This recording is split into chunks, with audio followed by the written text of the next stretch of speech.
Hey, what's up YouTube? DIY guy here, and today I'm working on my 2018 Lexus GS 350 F Sport. Today I'm going to be installing a new CarPlay widescreen module from Carputech. This is a high definition widescreen module that will connect via Bluetooth to your iPhone. It also has Android capability, but I'm just going to be using the iPhone CarPlay module. If you know these cars, one of the deficiencies is that it doesn't have CarPlay capability from the factory. So this is a nice addition. And if you've seen my other video, you know there's separate modules that can be installed to add CarPlay, but they are a little bit more complicated because they are in addition to the existing screen. It's a separate module and it requires some extra wiring. So it's a little more complicated to install. This one should be simpler to install and wire. I'm going to walk you through the steps and the tools that you need. So let's get started. So opening up the box, you can see we have the foam protector, and we have, first thing you're going to see is the Carputech installation manual. So that's going to walk you through all the steps, gives you pictures of everything. Next thing is the replacement surround, or the bezel that goes around the screen. So that's going to fit in there. Replace that existing one. Then you have all the wires. So the wiring cables are all labeled and color coded so you know where to put those. And finally you have the unit. So that's the unit there. High definition, touch screen, all one unit. So that should be pretty easy to install. So let's get started on that. Okay, before you get started, these are the tools you most likely will need. You're going to need a ratchet or something with a 10mm socket, maybe the extension there. Probably going to need a flat blade screwdriver. You're going to need a short Phillips head screwdriver for the plastic screws in the top of the bezel. I like to use this magnetic thing here for putting on the screws as I'm screwing them out so that they don't fall down the dash. And then you're going to need some panel removal tools. That's what these are here. These are plastic so that you don't scratch any of the plastic bezels on the car as you're removing them. They're good pry tools.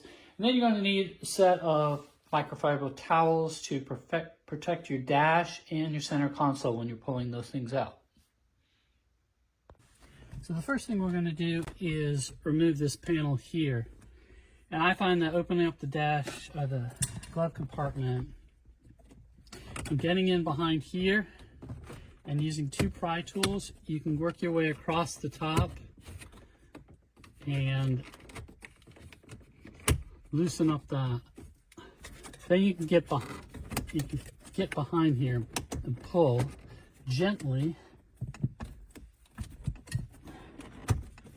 and pull this straight out. Now we've got that out. Next thing we're going to do is remove the stop-start button. So the first thing you're going to want to do is disconnect the wire. And there's a little tab, you can't see it, but it's right here, I'll show it to you. And pull that out. So the tab is right here. If you can see that, right where my thing. So you push that down and you can pull the wire out. Next thing you're going to want to do, in order to get the actual button out, there's a tab here and one on the other side here. If you squeeze those together and push out, so now you got the stop start button out. You can reconnect that, so if you want to test later. So right now we'll just temporarily connect that, and we'll take this panel and set it aside. Next thing I'm going to do is remove the plastic bezel here. There are 3 plastic screws under here. I'll show you those. So that's where I'm going to use the small screwdriver to pull those out. So as you can see, there's 3 of these, And you just need to unscrew those a little bit so that we can pull the top of the bezel down. Now these can be a little tricky to get out, so what I do is I push on there and then take the screwdriver and loosen the plastic screw up. Now the screw is actually not screwed to anything in the dash, it's just an expansion piece, if you can see this here. So there's the plastic screw, it just goes in here and expands this piece to hold it in. So really all you're trying to do is loosen that up so you can pry this piece out.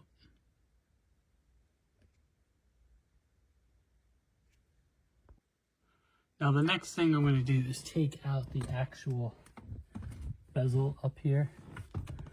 So after you get those 3 screws out, you can see that it's loose there. So we're going to want to take the top of it and get both sides, and it should come out. Just make sure you get a microfiber cloth or something here to protect your dash. Kind of pull the top of it down first, and you should feel it come loose, and you can kind of just roll that right out like that. And you can see that it's this and this that are holding it in, other than the 3 screws. So once you pull that out, it comes right out. Now, to take the screen out, you can see there are 2 of these 10mm bolts on each side. There's 2 there and 2 there. So we're going to get our socket and take those out. Okay, this is where I use my magnetic thing to, I put it in here as I'm unscrewing this. So I don't want to drop the bolt down there. So I'm going to be doing this and holding the screw as it comes out. And you can see as I screw that, I take it out with the magnet so it doesn't drop down in there. I got these 2 out. Let's take the other 2 out. Now the best way to get this out, you can see in here, is to just rotate the top of it. And when you have your towel here, just pull the top, once it's loose, flip it down like this, and you can pull it out this way so you can see the backs of the wires. Make sure you're sitting on the microfiber towel, and then you can have access to the wires here. The next thing we're going to do is pull out the climate control unit down here in the radio, down here. Now in order to get this out, we're also going to need the 10mm again. So right up here, you can see that there's one there and one over on the other side up in here. So those 2, we got to take those 2 out so we can get the radio out. Okay, after you get those 2 out, you want to have your microfiber here because you're going to pull the radio out. So there's some pressure fittings you can see in the side there, but after you get those 2 bolts out, you should be able to wiggle this out. You grab on both sides. There. So once you get that out, pull that straight out and you can get access to the wires on back. Okay, before we move forward, let's just take a look at this cable. It looks a little intimidating at first, but when you just take it and separate it, these connections here are just going to be put in place of the existing radio connections. There's 2 that are going to go in here, and then these go back. So those splice into that. These 2 things here, these USB ones, are not going to be used. Those are used for future updates. So we're not going to use those. And then here, this one here, you're going to make sure this is connected. This is your backup camera. So we're going to be putting that in the display. So these will be going in the display, and some of this other stuff, this is for like the external microphone and 360 cameras, which we're not using. So that's what a few of these things here are. So basically we'll be using these 3 white connectors on the display. And we should be able to just pinch these here. This blue and this black connector on the back. We're going to just pinch it and pull it up. Pinch this one here. Pull it up. There's two. Now your display is free, so we can take that out. Set that aside. Now before we move forward with the next step, we need to take this end of the cable and feed it up through here. I don't think the other end has these big connectors, so going down through this hole, there's not a lot of room in behind this radio. So after pulling the radio out, there's a hole right just enough in the center to feed up these wires.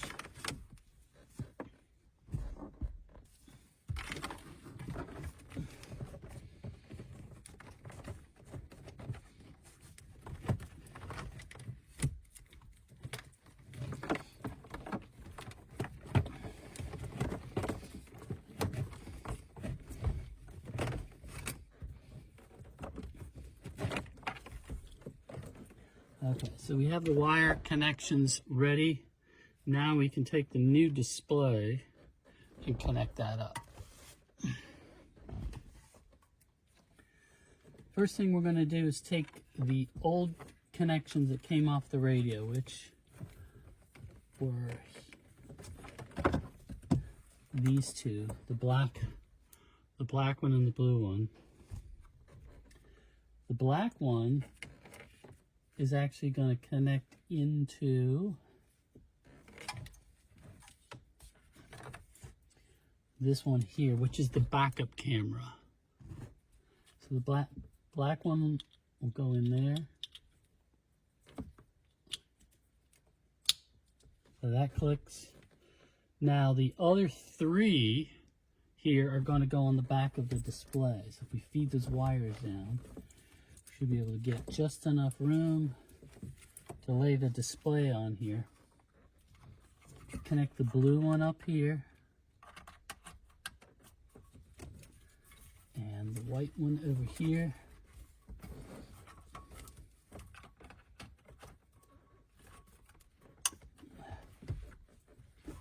And there is one more.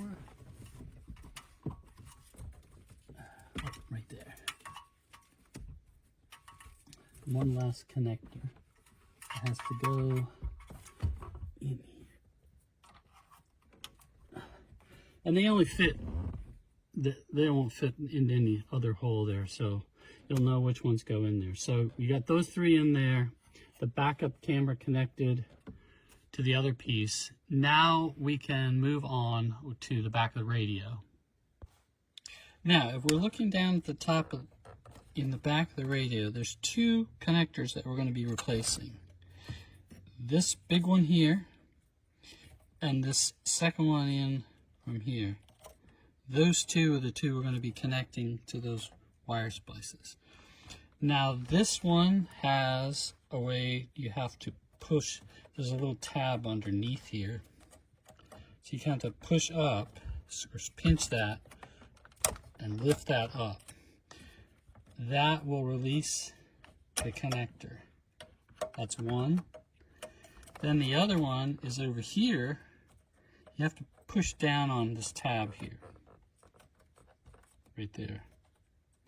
Push down, pull that out. So there's our two connectors. Now we're going to put them in with the new cable. So this is from the new cable. You can see the pink wires there. That's going to go where we just disconnected that other wire.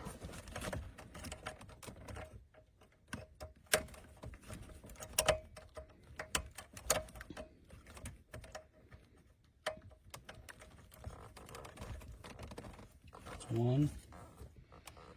And then the other part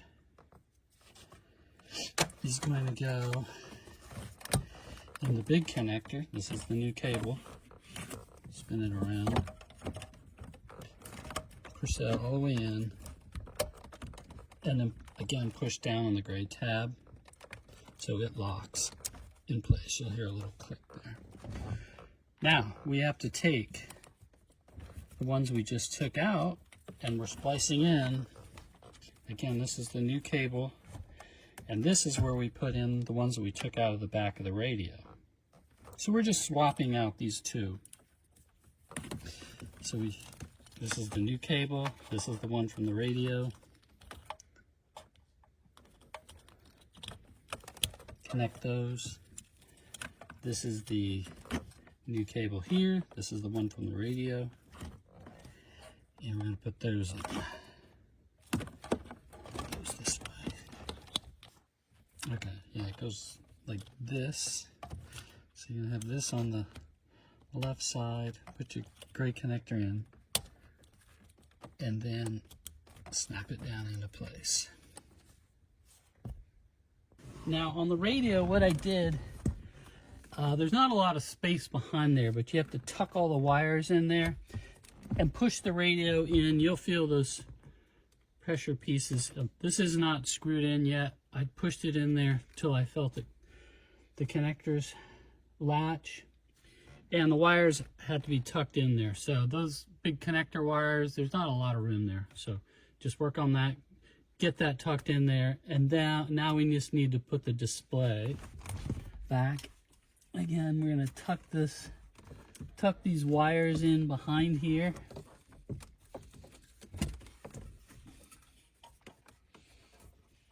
And we're going to flip this, make sure these are out of the way, and flip the display without scratching anything up and get that in place. And now you can see what I've done is put these in place. I have one of the screws here and one of the screws over there. And then the two that I took out down at the bottom of the radio. So I've secured those two at the bottom and two there. We actually had 4 we took out, but there's only 2 going back in with the new screen. So the last step on this part to button this up, well, there's 2 more steps. The radio bezel and the new bezel for the display.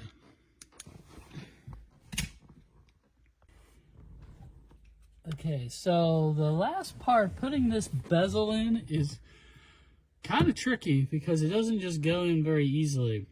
I tried a few different ways to get it in, and what I found is squishing it down and putting this side in first. Make sure you're protecting your dash because it is a tight fit. Getting this part in first and getting those clips underneath there. Then rotating to get the other part in there. Then it gets, that was the only way I could find to get that in there. So it is more difficult than you'd think at first. One other thing I forgot to mention is make sure you peel this off here. There's a plastic film on here, so make sure you get that off. Get this bezel. I'm not going to screw it in yet. I'm going to make sure I get everything adjusted first, and then we're going to start the installation process. As far as the programming process. Last step in putting this back together before we start the programming process was to put this bezel on. So I reconnected my start button here. And then, really, you just need to push this in. Make sure you're pushing it in the right holes. And you should feel the top and the bottom secure and snap into place. Okay, we got it all back together. We're ready to power it up. Let's see what happens. It comes up with a nice Lexus screen by default. So there's the home screen here, and as you can see, this will bring you to the original menu, back to your Lexus menus. This one here that says auto link is for CarPlay. So the next thing we're going to do is connect the Bluetooth and get the next screen up there. So after turning on Bluetooth, you'll see a connection in mine. It's called BT-EBF0. I connected that to my Bluetooth and it asked me to start up CarPlay on my phone. I did that and I come up with the menu here. And as you can see, you can go back through the menus. You can do touch screen here, go back to that. Whenever you push auto link, you'll go back up to CarPlay. And again, you'll have menus that you can swipe here to go between the different options. So you swipe through that way. And you can use your controls. If I zoom out a little bit here, you can see the controller here. So you can use this to see the mouse going away. You can click on music.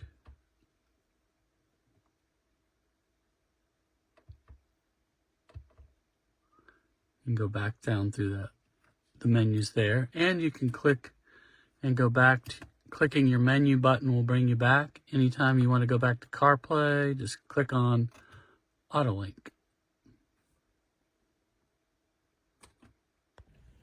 Okay, so the programming's pretty easy, but going back and forth between the menus is what takes a little bit. So I'm gonna go here, the original. And then to get this, there's a hidden menu. You have to, could be way over here and drag it open like that. I changed my control unit to GS cursor because I have this controlling. So that one seems to be working for me. Now to switch back, let's say I go to the menu. I can hide that. Now to get back to the other one, there is a hidden menu to swipe down. So you start at the top, swipe down, and you'll see there's a little home icon here now. And to switch, you go to Autolink and you'll come up with that.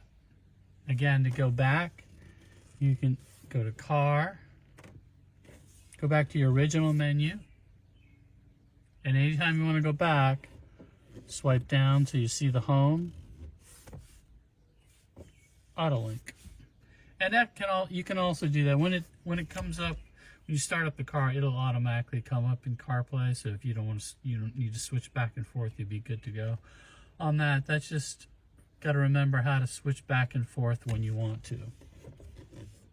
You can swipe down anytime, go to home, switch back and forth. All right, so I've had this Carputech module in my car for a few weeks. I've been testing out the capability. I haven't noticed any degradation in sound, haven't noticed any kind of lagging or anything like that. It does take a few seconds when starting up the car, but that's typical of any Bluetooth connection. After that, I really don't use the menus at all because it automatically goes into CarPlay mode when I start the car. So if you're looking for something easy to install, relatively easy wiring, and full CarPlay capability, this might be what you're looking for. I'm going to leave a link down in the description where you can find out more about it and also purchase it. And I'm also going to leave a discount code down in the description. So for my channel viewers, if you do decide to buy it, you can get a discount on it. Let me know down in the comments if you have any questions about installation. If this video helped you out, please like and share it. And also subscribe to my channel. It really helps me out. Thanks for watching.